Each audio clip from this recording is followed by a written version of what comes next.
آله وأصحابه الذين ساروا على نهج القويم وصراط المستقيم. أما بعد قل سبحانك لا علم لنا إلا ما علمتنا إنك أنت العليم الحكيم. لا حول ولا قوة إلا بالله العلي العظيم. صدق الله العظيم. Hadirin Bapak Ibu jemaah salat subuh Masjid Jami Asyadiyah yang saya hormati, pertama yang paling utama tentunya mari kita panjatkan puji syukur kita kepada Allah Subhanahu wa Ta'ala yang pada kesempatan pagi hari ini Allah lembutkan hati kita, Allah ringankan langkah kita, Allah satukan niat kita untuk sama-sama hadir menunaikan kewajiban kita, yaitu melaksanakan sholat subuh berjamaah. Tentunya dengan harapan semoga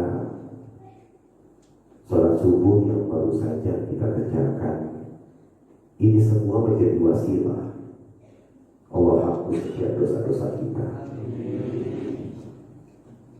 Dan kita berharap kepada Allah Subhanahu wa Ta'ala, semoga dengan sholat subuh yang baru saja kita kerjakan secara berjamaah, Allah angkat derajat kehidupan kita. Allah muliakan siapapun di antara kita. Jika ada di antara kita yang sedang punya masalah, sedang punya persoalan, semoga Allah tunjukkan jalan keluar yang terbaik. Salawat dan salam tentunya kita sampaikan, kirimkan kepada suri tauladan kita, baginda Nabi besar Muhammad sallallahu alaihi wasallam.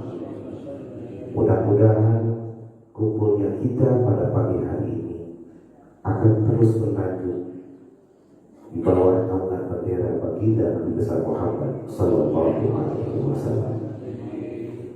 Hadirin Bapak Ibu jemaah sholat subuh yang saya hormati, tentunya untuk menambah barokah pertemuan kita pada pagi hari ini, mari sama-sama kita membaca buku Quran surah Al-Fatihah. Pagi yang pertama kita niatkan untuk para almarhumin orang tua kita, keluarga kita, saudara kita, kerabat kita, mobil khusus orang-orang yang telah mewakafkan daripada Jamiah Syariah ini. Semoga dengan ingat umur Quran surah Al-Fatihah, mereka-mereka yang sekarang berada di alam barzah senantiasa mendapatkan cucuran rahmat maghfirah dari Allah Subhanahu wa Ta'ala, dan Allah menjadikan kubur mereka raudhah min riyadil jannah. Kita niat yang kedua, kita niat mungkin di antara keluarga kita, saudara kita, kerabat kita, tetangga kita, ada yang Allah uji dengan kesehatannya. Semoga dengan iringan umur Quran surah Al-Fatihah, mereka-mereka yang sekarang berada mungkin di rumah sakit, ada juga mungkin yang di rumah, semoga Allah berikan kesembuhan yang sempurna sehingga bisa lagi beraktivitas dan juga bisa berhubungan lagi di tengah-tengah kita. Dan kita yang ketiga, yang terakhir, kita lihat untuk diri kita yang hadir pada kesempatan pagi hari ini, semoga Allah berikan kita iman sehat walafiat, Allah berikan kita iman panjang umur dalam taat, Allah kuatkan iman Islam kita, Allah berkahi kehidupan kita, Allah mudahkan setiap urusan kita, Allah jadikan keturunan kita anak-anak yang sholihin dan sholihah. Dan mudah-mudahan kelak ketika Allah panggil kita, tentunya dalam kondisi husnul khatimah. Ala hadiniyah wa ala kulli niyatin sholihah. Wa ila hadratin Nabi Al-Fatihah. A'udzu billahi minasyaitonir rajim. Bismillahirrahmanirrahim. Alhamdulillahirabbil alamin arrahmanirrahim maliki yaumiddin. wa iyyaka nasta'in ihdinas siratal mustaqim siratal ladzina an'amta 'alaihim ghairil maghdubi 'alaihim waladdallin. Amin. Rabbil alamin wa liwalidayna. Saya baru kali ini ngisi pertama kali di sini melihat anak kecil dikasih susu Indomie. Ini biar anak kecilnya anteng. Baru kali ini saya ngisi beberapa tempat ya, di masjid baru kali ini di sini. Lihat kasih anak kecil susu biar supaya dia anteng. Alhamdulillah.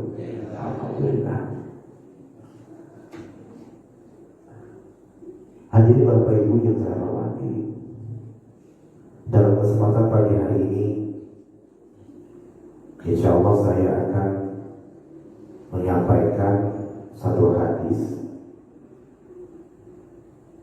yang diriwayatkan oleh Imam Bukhari dan Imam Muslim. Kalau ada satu hadis ini derajatnya sahih. Terkadang ada di dalam hadis sahih Muslim, tapi tidak ada di dalam hadis sahih Bukhari. Pun sebaliknya, ada satu hadis yang ada di dalam sahih Bukhari, tapi tidak ada di dalam sahih Muslim. Tapi ini satu hadis ada di dalam sahih Muslim dan ada di dalam sahih Bukhari. Jadi makanya saya tertarik untuk membawakan satu hadis ini. Tadinya saya ingin membawa kitabnya, cuma udahlah, insya saya hafal.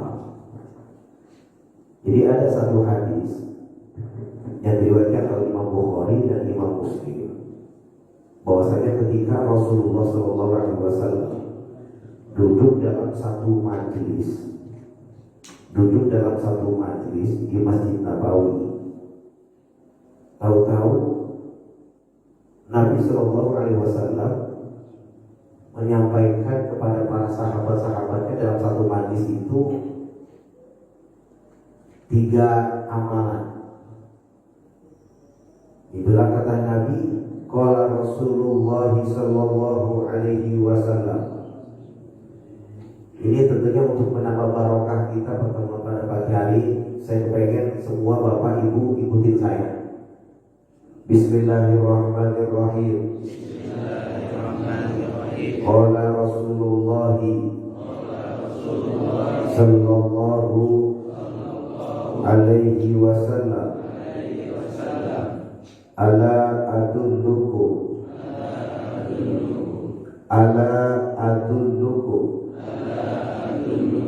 ala ma yamhullahu bihil khotoya wa yarfa'u bihid darajat. Qalu bala ya Rasulullah. Isbagul wudu'i alal makari.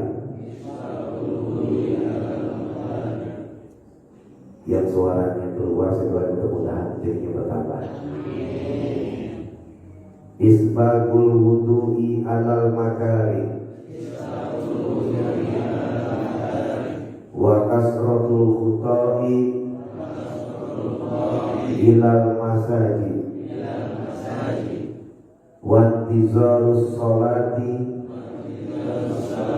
ba'da sholati fazalikumur ribab. Jadi dalam satu majlis Rasulullah SAW memberikan satu kabar gembira kepada para sahabat.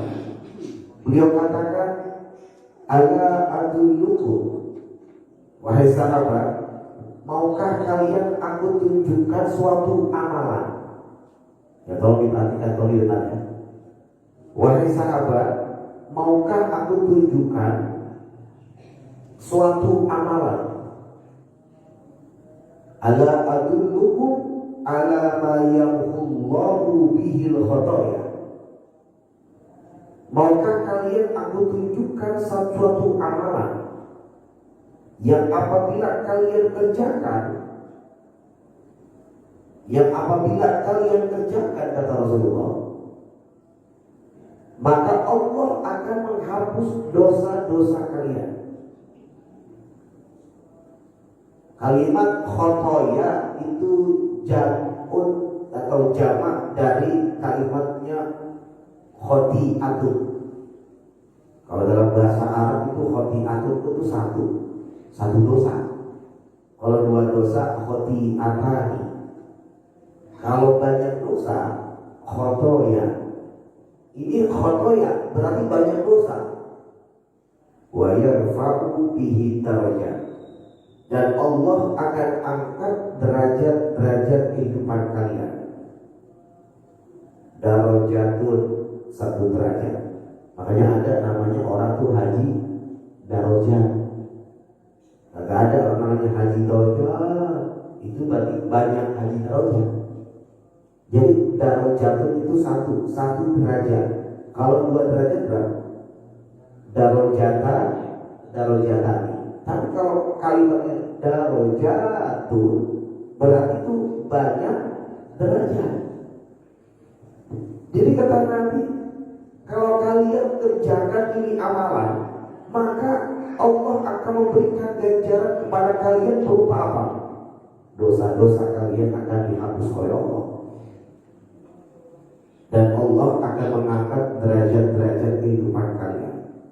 Dengar kayak gini, para sahabat itu penasaran. Langsung dijawab oleh para sahabat, qalu bala ya Rasulullah. Mau ya Rasul. Gerangan apa suatu amalan yang bisa dikerjakan kok bisa menghapus dosa-dosa kita dan mengangkat derajat-derajat kehidupan kita? Lalu Rasul mengatakan, qala. Lalu Rasulullah bersabda, amalan yang pertama, kalau kalian kerjakan akan menghapus dosa-dosa dan mengangkat derajat-derajat kalian. Yang pertama adalah isbagul wudu'i alal makari, menyempurnakan wudhu kalian di tempat yang gak nyaman. Kalau bahasa terjemahan kita begitu ya, di tempat yang gak enak, di tempat yang gak asyik bagi kita. Yang kedua kata Nabi, wa kasratul khuta ilal masajid. Kaki kita tuh sering melangkah kemana? Kemana? Ke pasar, masjid. Kalau pasar saya ngomong kita. Yang ketiga kata Nabi, wantizor sholat ba'da sholat, menunggu waktu sholat setelah sholat. Tiga amalan ini yang akan menghapus dosa-dosa kalian dan mengangkat derajat-derajat kehidupan kalian. Insya Allah akan saya bahas satu persatu. Yang pertama, isbatul wudu'i alal makani, menyempurnakan wudhu kalian, wudhunya kita nih, ya, di tempat yang gak enak. Kita biasa kalau lagi weekend, kalau Sabtu Minggu, kalau lagi musim libur, apalagi kalau cuti bersama. Kalau libur kayak kemarin tuh hari Jumatnya libur, Jumat, Sabtu, Minggu 3 hari. Itu dari hari Jumat pagi udah berangkat tuh pergi ke atas. Atas mana? Tahu, tahu. Baru. Jadi dari Jumat pagi kita sudah berangkat pergi ke puncak. Sewa villa. Kita ajak keluarga besar. Pagi-pagi pada saat mau waktu subuh kita bangun. Di puncak walaupun mungkin dinginnya nggak kayak dulu, tapi dingin tetap dingin. Pada saat kita bangun pengen sholat subuh tuh di villa, hujan deras, hujan gede. Tapi kita paksakan diri kita untuk bangun. Kita paksakan diri kita untuk bangun dalam kondisi cuaca yang dingin, ditambah lagi hujan deras. Kita bangun. Lalu setelah kita bangun, kita wudhu. Setelah kita wudhu, kita sholat. Artinya enggak di tempat yang enggak enak, enggak nyaman. Bagaimana enggak enak, enggak nyaman? Ya biasanya kalau di daerah-daerah dingin dengan cuaca yang dingin, otomatis airnya juga dingin. Jadi udah airnya dingin, cuacanya dingin, ditambah lagi hujan deras, tapi disempurnakan wudhunya. Enggak yang diambil bagian-bagian yang wajib saja, enggak. Kalau bagian-bagian yang wajib dalam wudhu apa ya? Ayo sebutin satu. Muka, yang kedua tangan, tiga kaki aja. Ulang. Satu muka, yang kedua tangan, yang ketiga ini rambut atau kepala? Ini Bapak Ibu, mohon maaf nih demi Allah. Kemarin pagi, Sabtu pagi, saya ngisi di Pesona Gintu Presiden. Kemarin pagi, saya bilang, saya tanya sama Bapak Ibu yang di sana, itu anggota tubuh yang wajib dibasuh ketika wudhu apa aja? Disebutin. Satu, muka, betul. Kedua, tangan, ya. Ketiga, rambut. Ada yang bilang kepala, ada yang bilang rambut, ada yang jawab sini. Sekarang saya tanya, yang ketiga rambut apa kepala? Kepala. Kalau kepala, kalau rambut, kesian yang botak. Itu kan anggota tubuh kita yang wajib dibasuh pada saat lagi wudhu. Kalau ya bukan kepala tapi hanya rambutnya kesian yang botak, berarti punya gasah. Jadi yang wajib dibasuh itu bukan rambutnya tapi kepala, kulit kepala. Sama kan kayak buah kelapa itu kan ada 5 lapisan. Lapisan yang pertama itu kulit kelapa. Lapisan kedua ada bilang batu, ada bilang sabut, yang mana ini? Lapisan pertama dalam buah kelapa itu ada sabut kelapa. Di dalam satu kelapa, setelah satu kelapa itu ada namanya ya Allah, ya Allah, digunakan berjemaahnya ya Allah. Yang pertama kulit kelapa, yang kedua sabut kelapa, lapisan yang ketiga batok kelapa, lapisan keempat daging kelapa. Habis daging kelapa air. Bu, ibu, saya tanya sekarang, air sama batok duluan mana? Duluan batok. Kalau duluan batok tuh air masuk dari mana? Sekarang Bapak saya tanya nih, batok sama air duluan mana Pak? Air. Enggak, kalau air mau naruh di mana? Nih hebatnya Allah. Kalau Allah udah punya mau, iya. Kalau Allah udah punya mau, ini mati luar tema dulu kan? Ya kan? Coba deh. Kita bayangkan saja. Siti Maryam kan wanita suci, nggak pernah kenal laki. Siti Maryam nggak punya suami, nggak kenal laki. Allah punya mau putih ke Siti Maryam. Benar kan? Putih Siti Maryam. Makanya Nabi Isa itu nggak punya bapak tapi punya emak. Allah punya mau. Apa ketawa? Saya juga paham di sini banyak perempuan yang kagak mau kalah Siti Maryam. Jadi kalau Allah punya mau ya kayak gitu, di luar logika akal kita. Jadi anggota tubuh yang wajib dibasuh yang pertama, idza kuntum ila sholati faghsilu wujuhakum wa aydiyakum ilal marafiq wamsahu bi ru'usikum wa arjulakum ilal ka'bayn.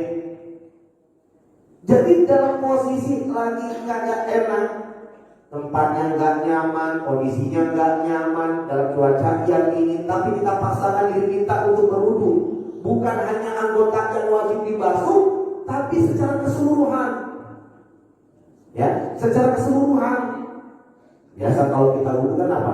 Masuk kamar mandi dengan kaki kiri kanan. Apa dua-duanya? Hampir. Itu agama sudah mengatur sedemikian rupa, dari yang sekecil-kecil itu agama sudah mengatur.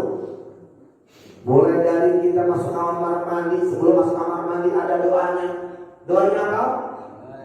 Sekarang saya tanya dulu, jangan ada dusta di antara kita. Kalau masuk kamar mandi kira-kira baca doa kan? Posisi lagi tebelan, paham gak tebelan? Posisi udah di ujung. Kira-kira baca doa gak? Borong-borong Ustaz.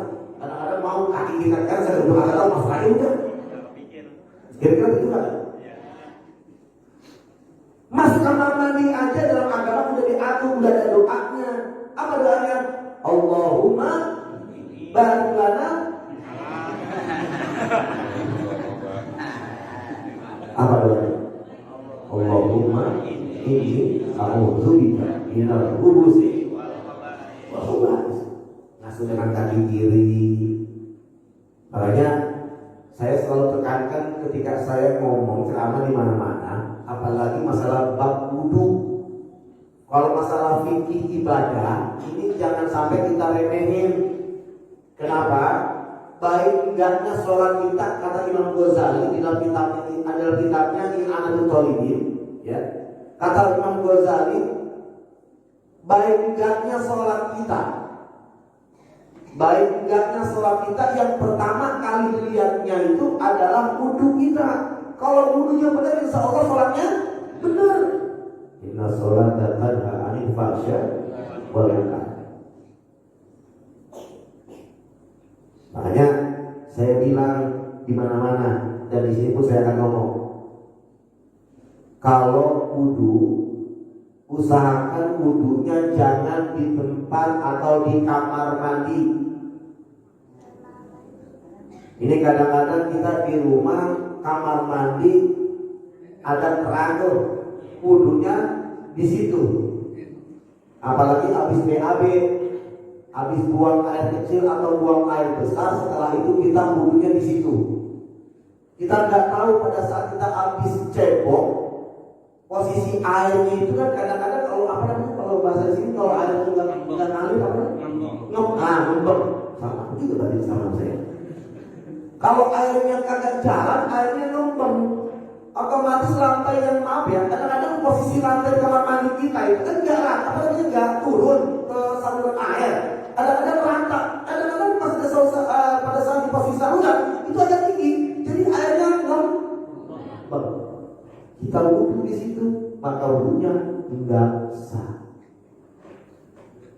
Kalau yang rumah-rumah daerah sini dekat-dekat masjid, udah wudunya di masjid. Saya yakin kalau yang namanya masjid, kamar mandi, toilet dengan tempat wudu itu udah pasti apa? Dipisah. Jangan wudunya di kamar mandi, kecuali di rumah kamar mandi dengan wudu itu dipisah. Tapi yang selama ini apa? Jadi satu. Betul nggak? Ada yang begitu di sini, ada rumah yang begitu. Mana suatu siapa? Hampir semua. Jadi kalau rumahnya yang dekat-dekat, usahakan aja deh wudunya di sini aja, udah jangan pakai di rumah. Kecuali pada saat kita habis buang air, ya kita cebok, kita siramin dulu tuh. Lantainya kita siramin bersih sampai kita yakin bahwa sudah ada najis di lantai, baru kita wudu. Jadi tolong untuk masalah ibadah ini jangan diremehin, jangan digampangin. Jadi baiknya sholat kita yang pertama itu adalah wudunya kita. Kalau wudunya benar, insya Allah sholatnya juga benar.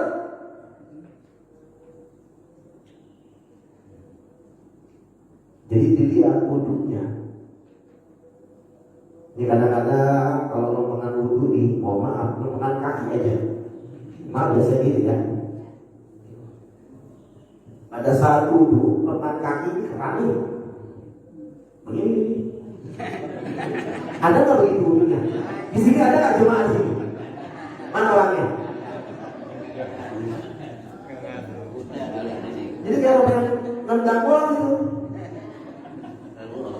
asal basah aja. Padahal wudunya Imam Syafi'i itu lebih praktis, lebih gampang ketimbang wudunya Imam Hanafi.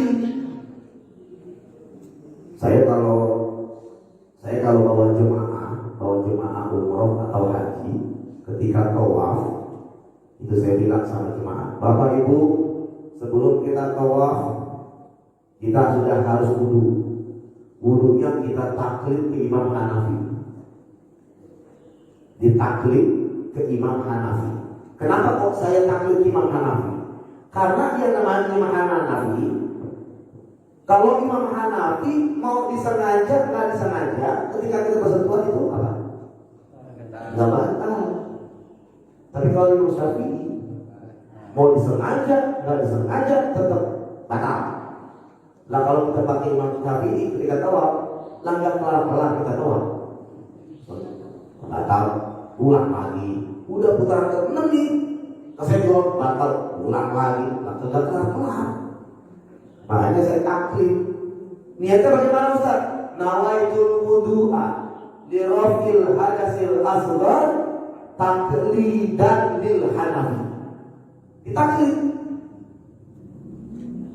Itu aja bedanya. Ditambah dong taqlidan lil Hanafi. Itu cara-cara wudunya beda enggak? Beda. Kalau Imam Syafi'i wudunya itu kalau asal basah aja udah cukup. Tapi kalau Imam Hanafi basuh tangan aja itu digosok-gosok, sampai sela-selanya itu digosok. Kepala itu kayak orang habis mandi, basah. Kaki pun sama, digosok-gosok sela-selanya tuh. Di sela-sela jari-jari itu digosok terus sampai ke atas. Itu yang membedakan kalau wudunya Imam Hanafi dengan Imam Syafi'i. Makanya ditaklid.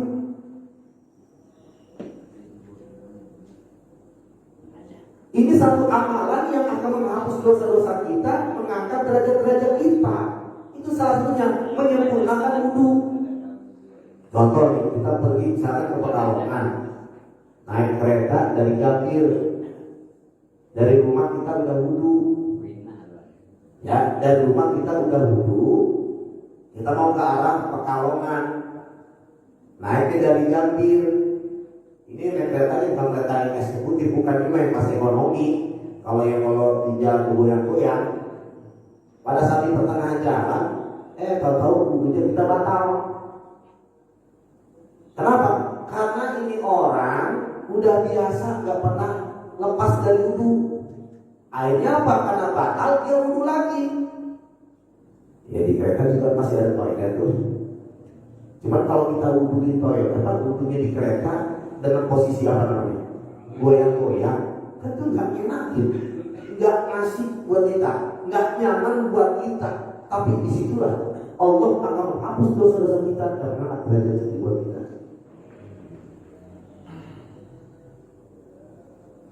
Ya saya lagi berusaha ya ngomong tahan iman. Saya kalau batal wudu lagi. Kenapa begitu? Karena dalam posisi kita bersuci, ya posisi diri kita ini berwudu, yang namanya kematian itu kan kita nggak tahu, yang namanya musibah itu kita nggak tahu. Tapi dalam posisi umpama Allah kasih musibah sama kita, Allah matikan kita, tapi kita dalam kondisi berwudu, insya Allah meninggal dalam kondisi yang husnul khotimah. Bisa nggak gitu? Insya Allah. Kenapa enggak? Air banyak. Sekarang jadi masalah mau apa kagak? Itu mau apa kagak? Kita batal nih wudu nih. Wudu lagi. Nanya Ustaz, kalau misalnya bawahnya saya udah do gimana? Wah repot tuh mah. Gitu tuh. Yang air habis wudu doang.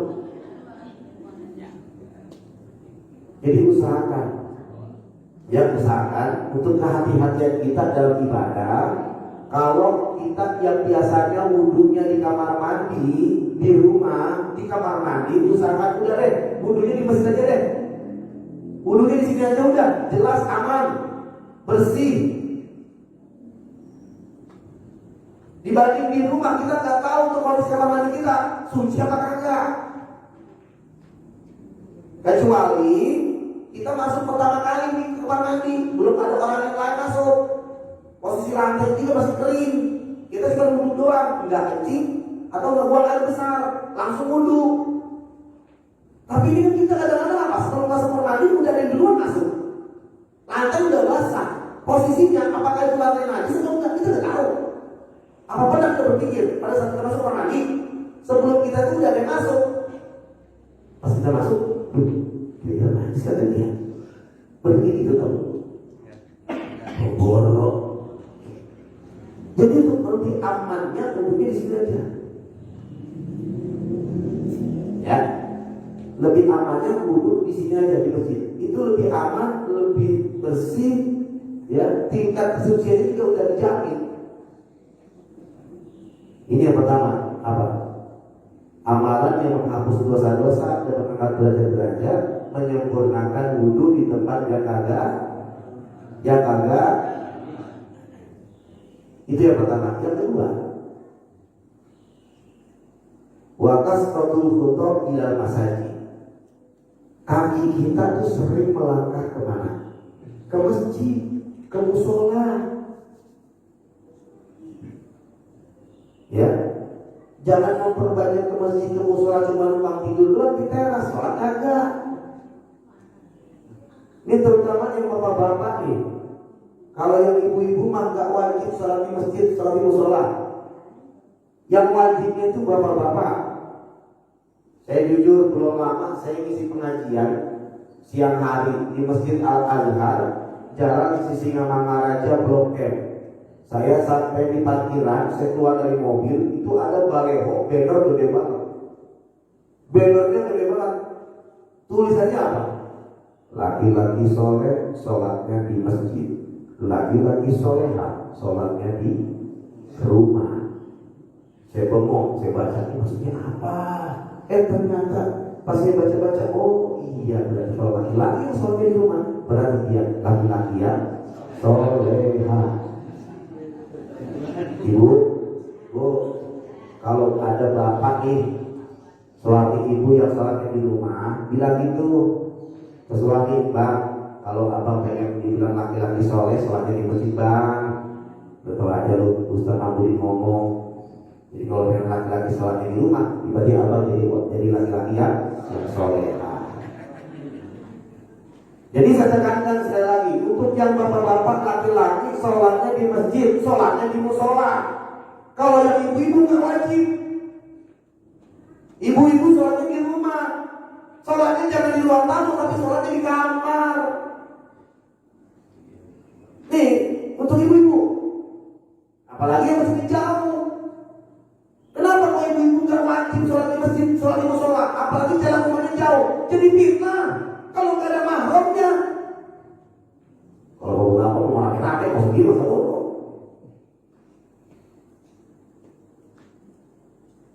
Tapi kalau kita pengen mendapatkan pahala yang banyak nih, ya, kalau pengen dapetin pahala yang banyak, rugi sebetulnya kalau rumahnya dekat masjid. Yang rumahnya dekat masjid, kalau kita pengen dapetin pahala yang banyak, sebenarnya kalau secara hitung-hitung rugi. Kalau pengen dapat pahala yang banyak, muter dulu. Umpama di rumah di depan nih, ya kan? Sekarang subuh waktu jam 4.41 subuh. Kalau pengen dapat pahala yang banyak, muter dulu sampai gaplek. Insya Allah sampai sini bubar. Coba deh, ayo perbanyak kaki kita melangkah ke masjid. Makanya kata Nabi dalam sabdanya apa? Man masya, ya, man tatahhara fi baitihi. Kata Nabi, siapa orang yang bersuci, yang berwudu dari rumahnya, summa masya, kemudian dia berjalan kemana? Ila baitin min buyutillah, ya, ke rumah-rumah Allah, yaitu masjid. Lihat dia fardhatan min faraidillah, untuk menunaikan kewajibannya sebagai seorang muslim, yaitu sholat berjamaah. Kata Nabi, siapa orang dari rumahku, dia berwudu dari rumahnya, habis wudu dia jalan, dia pergi ke masjid, dia sholat berjamaah di masjid. Ya, kanat khutwatahu tahutu khati'atan wal ukhra tarfa'u darajatan.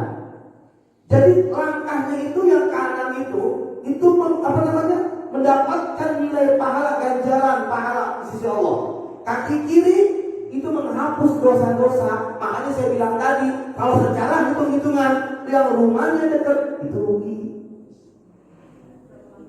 Makanya kalau pengen sholat, ya pengen dapat pahala banyak, sholatnya di Masjid Agung Al-Ikhlas. Gak apa-apa jalan kaki, ya sehat. Gitu ya. Jadi kalau kita dapat nilai pahala yang banyak, seperti itu. Jadi langkah kita itu dihitung udah ibadah. Dosa-dosa kita dihapus Allah. Makanya usahakan yang laki-laki, usahakan sholatnya 5 waktu di masjid, apalagi masjid depan rumah. Apalagi masjid ini masjid jari-jarian nih, emang udah nempel betul sama nih emang kita nih. Mari sekarang ini saya tekankan untuk yang bapak-bapak yang sholatnya di rumah, berarti bapak ibu, bapak laki-laki yang sholeha. Gitu aja udah, kasih bukan aku. Kalau suaminya sholat di rumah, kasih bukan aku, udah sholat bareng tuh sama ibu. Itu yang kedua.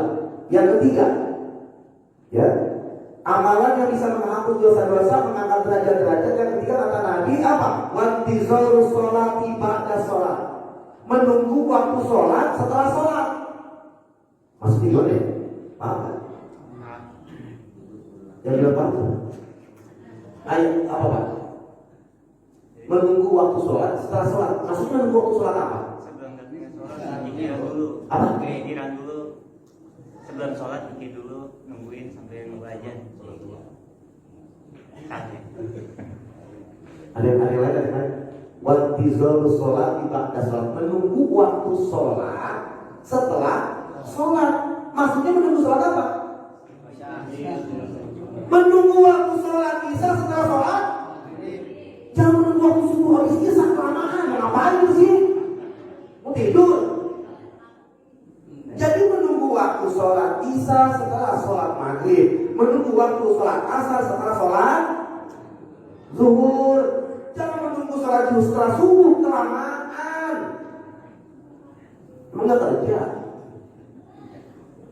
Jadi kata Nabi, wantizar sholat ba'da sholat itu menunggu waktu sholat isya setelah maghrib, menunggu maghrib setelah asar, menunggu asar setelah zuhur. Jadi jalan itu gak jauh. Tapi menunggu isya-nya habis maghrib nih, selesai. Dia salam-salaman tuh, musafahah. Setelah musafahah udah duduk. Duduknya di masjid di dalam, jangan di teras. Ini kadang-kadang nunggu isya di teras sambil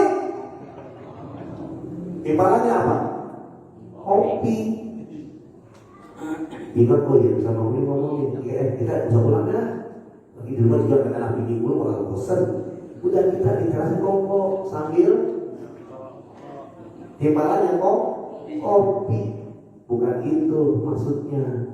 Menunggu waktu isya itu niat nawaitu itikaf. Kita niat dalam masjid, duduk di masjid ini niat itikaf, baca Quran, baca zikir, baca sholawat. Bukan yang ngomong di teras masjid sambil kan nunggu isya juga. masalah nunggu isya juga usah. Jadi protes lagi. Ya, jadi menunggu isya itu bukan sambil rokok di teras masjid. Yang saya maksud itu menunggu sholat isya sambil zikiran, sambil baca Quran. Saya jujur, saya belum lama. Saya kan isi pengajian juga nih setiap subuh sebulan sekali di Masjid Al-Hikmah, komplek Pondok Cabai Indah, Jalan Merincang, tahu setelah UT. Itu datang ke rumah saya. Datang, saya berani, ngobrol-ngobrol. Dia ngomong begini sama saya. Ustaz, saya kalau jujur di belum lama, saya pernah kerjain sholat qiyamul lail, ya, sholat malam. Itu dari ba'da isya sampai 10 subuh. Saya kaget, yang bener ini. Nah sekarang isya jam berapa kan isya? Isya jam 7, jam 7.30, taruh jam 7.30. Kita sholat berjamaah. Selesai jam 8 deh, ya. Selesai jam 8. Berarti dia mulai jam 8 tuh qiyamul lail. Sholat malam mulai jam 8. Subuh jam berapa sekarang? Jam 4 kan? 1. Kalau dari jam 4 deh, jam 4 lah. 9, 10, 11, 12, 13, 1, 2, 3, 4, 8 jam. 8 jam dia mulai dari jam 8 sampai jam 4 subuh. Berhentinya kalau lagi apa? Dia buang air, dia pengen minum. Jadi dua rakaat satu salam, 2 rakaat satu salam. Terus ditulis, sama dia ditulis. Itu totalnya itu berapa? 250 rakaat terakhir dalam witir. Saya bilang hebat. Saya belum pernah sebelum. Dia pengen coba, penasaran. Jadi dia mulai dari jam 8 sampai menjelang subuh jam 4. Dia coba, itu totalnya itu 250 rakaat. Saking penasarannya saya, akhirnya saya setelah dia pulang dari rumah saya itu, saya buka kitab hadis. Saya pengen tahu ada nggak sih hadis, ya, amalan yang bisa menyamai nilai pahalanya seperti orang yang salat sunnah sepanjang malam. Saya buka hadis, Sahih Bukhari, Sahih Muslim, riwayat Imam Ahmad, semua musnad saya buka. Ternyata ada saya menemukan satu hadis. Kita nggak perlu capek-capek sholat sunnah sepanjang malam dari jam 8 sampai menjelang subuh.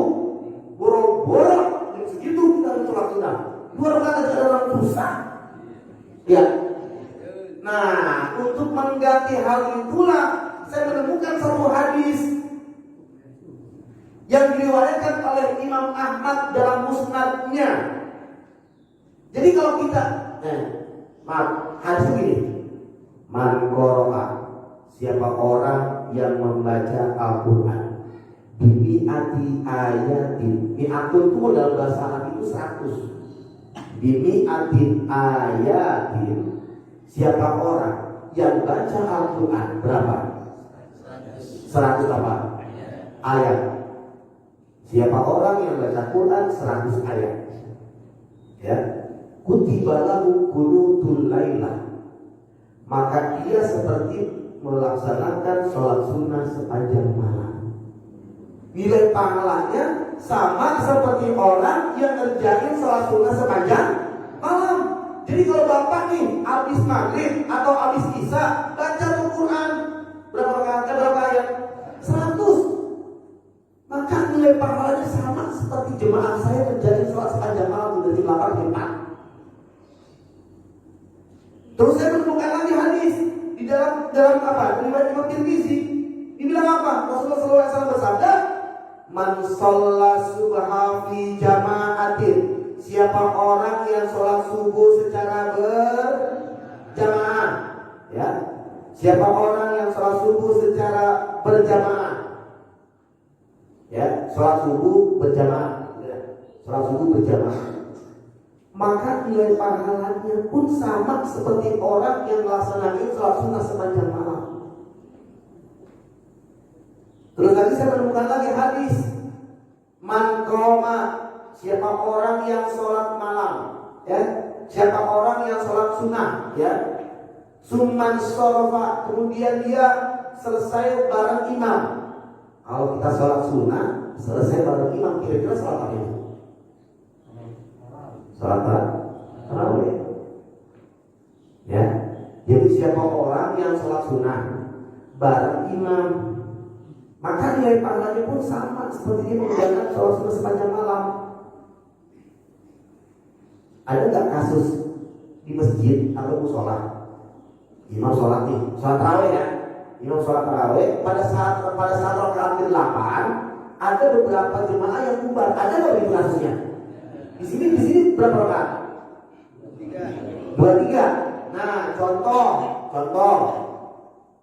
Bentar lagi kita mau puasa nih.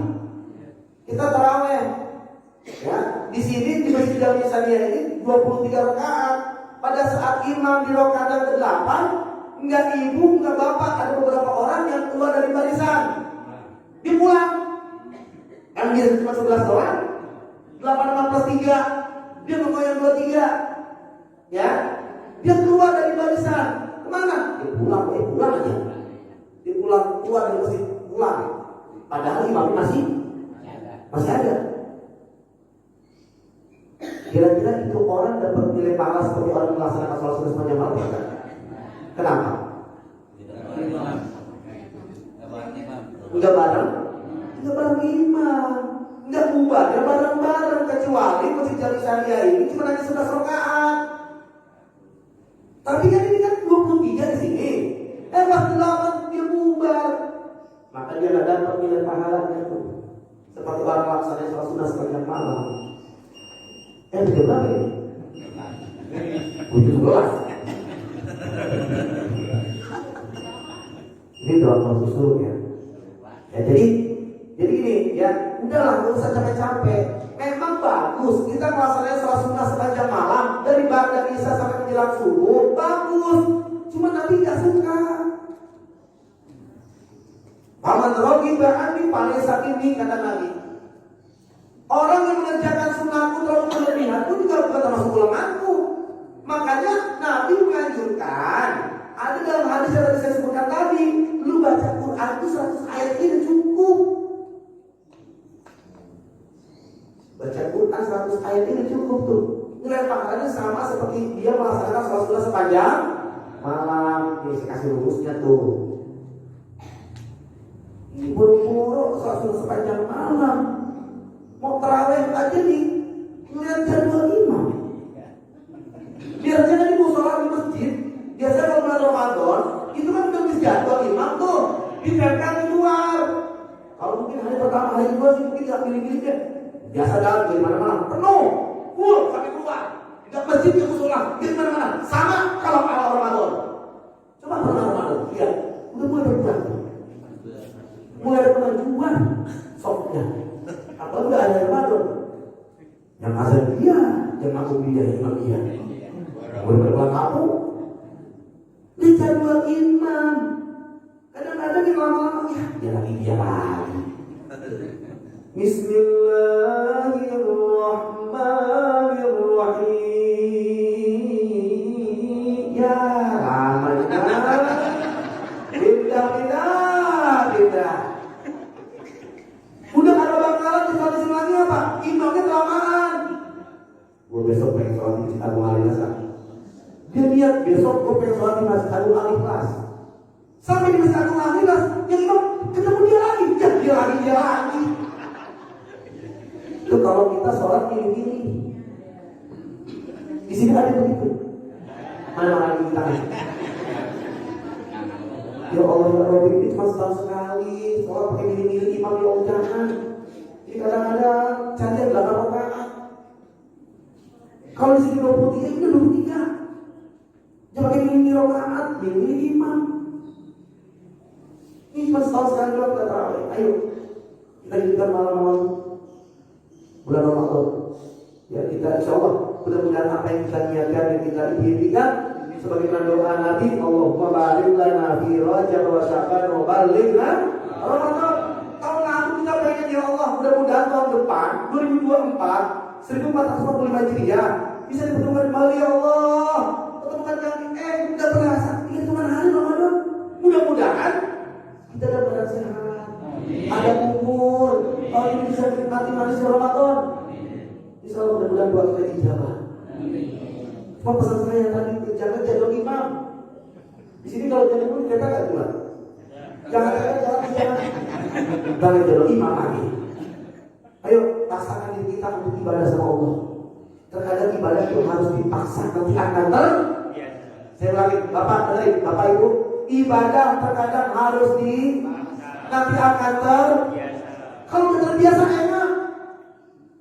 Nggak usah jauh-jauh dan tahan. Berat. Nggak usah jauh-jauh tadi ini berat. Duha. Lah duha kan waktunya kan pagi. Sebelum kita berangkat kerja, ayo kita duduk gelas jalan di 2 rakaat atau 4 rakaat. Siapa orang yang setiap harinya istiqomah sholat duha 4 rakaat, maka akan dibangunkan istana di surga. Jangan doa. Paling gampang loh. Itu duha yang paling gampang dah. Nggak usah pakai tahajud, susah berat. Padahal bapak dalam keadaan susah, tahajud, punya keinginan, punya cita-cita, tahajud. apalagi punya hajat tahajud. Kenapa? Karena sholat tahajud itu sholat yang akan menghantarkan kemuliaan kepada setiap orang. Wa minal laili fatahajjad bihi nafilatan lak asa an yab'asa rabbuka maqaman wa mahmudin. Mahmuda. Wa minal laili, dan di waktu sebagian malam. Waktu sebagian malam, sepertiga malam itu tiga. Sepertiga malam itu ada tiga. Sepertiga malam pertama dari ba'da Isya sampai jam 10. Sepertiga yang kedua dari jam 10 sampai jam 1. Sepertiga yang ketiga dari jam 1 sampai menjelang subuh. Wa minal laili fatahajjad bihi, maka bangunlah, dirikan salat tahajud.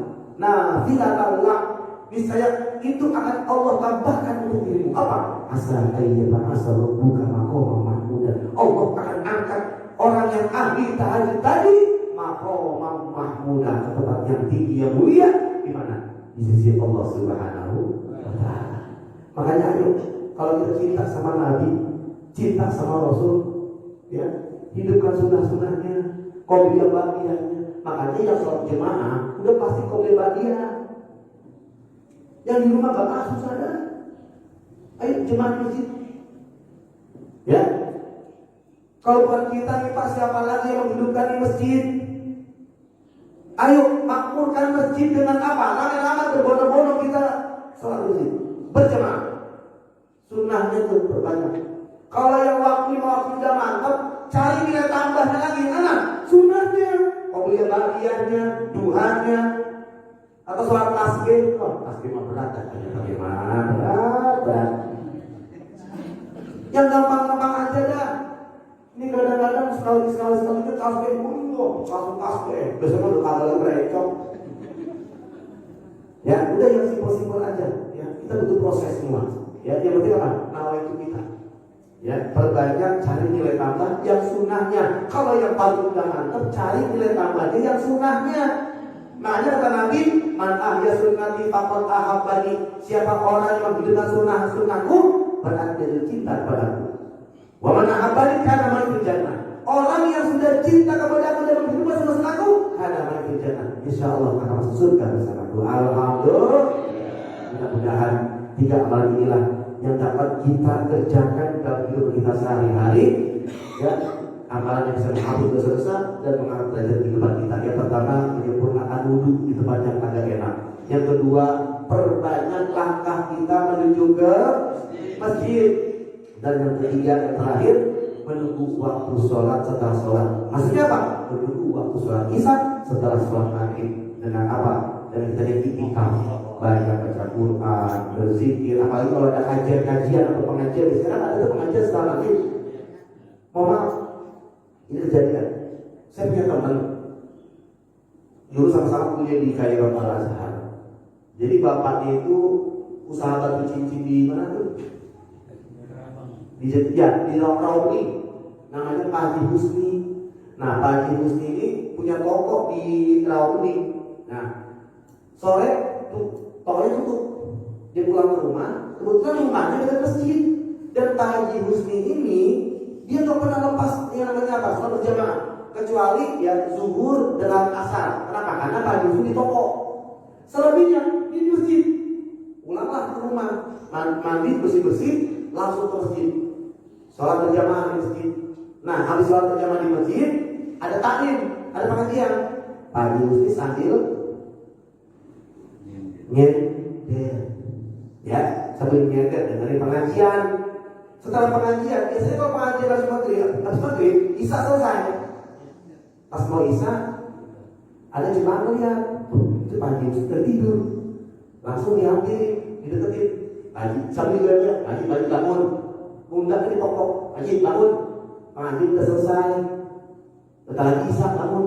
Enggak gerak. Ini goyang-goyang. Haji bangun. Ya namanya goyang-goyang gitu, namanya duduk nyender. Langsung gini nih. Apa ini? Betul-betul lawyer ya. Ini orang yang bangun kaget. Loh, kok Haji? Langsung dipegang tangannya. Udah nanya. Makanya kalau yang ngaji-ngaji sering nyindir, hati-hati Pak.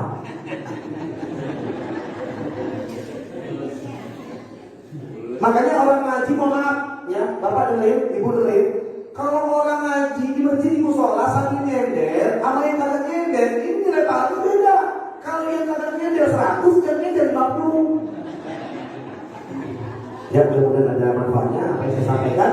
Mudah-mudahan kita bisa bertemu dengan bulan suci Ramadan dalam keadaan sehat walafiat. Dan mudah-mudahan silaturahmi kita ini insya Allah bisa bertemu lagi ya di tempat yang sama dan di waktu yang berbeda. Insya Allah. Ini saja yang saya sampaikan. Mari sama-sama kita baca doa kafaratul majlis. Subhanallahumma asyhadu an la ilaha illa anta astaghfiruka wa atubu ilaik. Wassalamualaikum warahmatullahi wabarakatuh.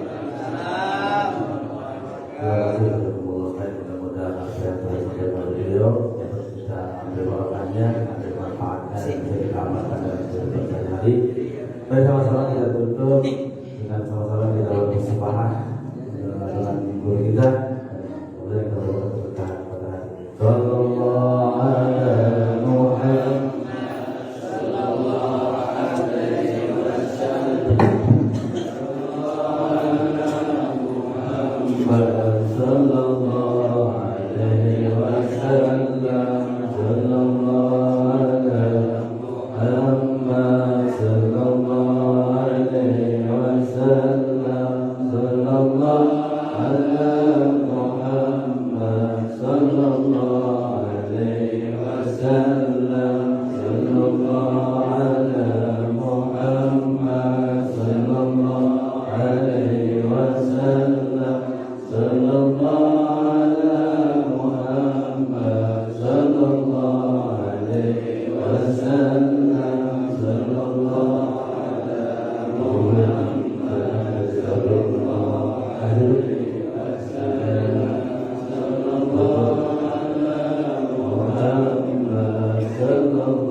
Yang mau foto bersama Ustaz ya.